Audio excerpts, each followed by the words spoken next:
शैलपुत्री माता की कहानी। राजा हिमालय की पुत्री हैं ये। सती भी कहा जाता है इन्हें। नवरात्रि के 9 दिन भक्ति और साधना के लिए बहुत पवित्र माने गए हैं। इसके पहले दिन शैलपुत्री की पूजा की जाती है।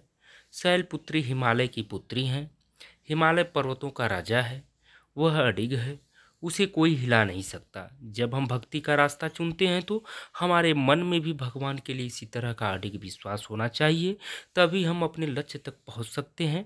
यही कारण है कि नवरात्र के पहले दिन शैलपुत्री की पूजा की जाती है। माँ शैलपुत्री की कहानी क्या है? माँ शैलपुत्री सती के नाम से भी जानी जाती हैं। इनकी कहानी इस प्रकार है। एक बार प्रजापति दक्ष ने यज्ञ करवाने का फैसला किया। इसके लिए उन्होंने सभी देवी देवताओं को निमंत्रण भेज दिया, लेकिन भगवान शिव को नहीं। देवी सती भली भांति जानती थी कि उनके पास निमंत्रण आएगा, लेकिन ऐसा नहीं हुआ। वो उस यज्ञ में जाने के लिए बेचैन थी, लेकिन भगवान शिव ने मना कर दिया। उन्होंने कहा कि यज्ञ में जाने के लिए उनके पास कोई भी निमंत्रण नहीं आया है और इसलिए वहां जाना उचित नहीं है। सती नहीं मानी और बार बार यज्ञ में जाने का आग्रह करती रही। सती के ना मानने की वजह से शिव को उनकी बात माननी पड़ी और अनुमति दे दी। सती जब अपने पिता प्रजापति दक्ष के यहाँ पहुंची तो देखा कि कोई भी उनसे आदर और प्रेम के साथ बातचीत नहीं कर रहा है। सारे लोग मुंह फेरे हुए हैं और सिर्फ उनकी माता ने स्नेह से उन्हें गले लगाया। उनकी बाकी बहनें उनका उपहास उड़ा रही थी और सती के पति भगवान शिव को भी तिरस्कृत कर रही थी। स्वयं दक्ष ने भी अपमान करने का मौका न छोड़ा।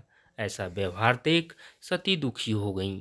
अपना और अपने पति का अपमान उनसे सहन न हुआ और फिर अगले ही पल उन्होंने वो कदम उठाया जिसकी कल्पना स्वयं दक्ष ने भी नहीं की होगी। सती ने उसी यज्ञ की अग्नि में खुद को सुहाकर अपने प्राण त्याग दिए। भगवान शिव को जैसे इसके बारे में पता चला तो वो दुखी हो गए। दुख और गुस्से की ज्वाला में जलते हुए शिव ने उस यज्ञ को ध्वस्त कर दिया। इसी सती ने फिर हिमालय के यहाँ जन्म लिया और वहाँ जन्म लेने की वजह से इनका नाम शैलपुत्री पड़ा। शैलपुत्री का नाम पार्वती भी है। इनका विवाह भी भगवान शिव से हुआ। माँ शैलपुत्री का वास काशी नगरी वाराणसी में माना जाता है।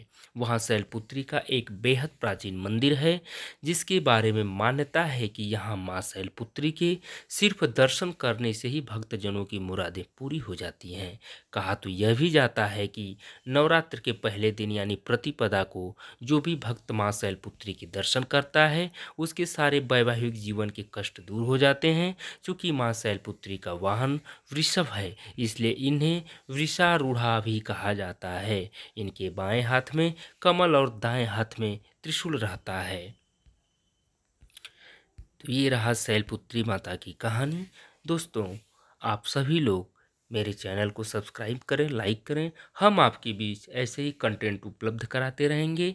खास तौर पे चैत्र नवरात्रि के 9 दिन के शैलपुत्री माँ से लेकर के ब्रह्मचारिणी तक आपके बीच हर माता जी की कहानी डालते रहेंगे और आप इस कहानी से बहुत कुछ सीख पाएंगे। तो गाइज, आप लोग चैनल को ज़रूर सब्सक्राइब करें, लाइक करें। बहुत बहुत आभार, बहुत बहुत धन्यवाद। Thank you so much.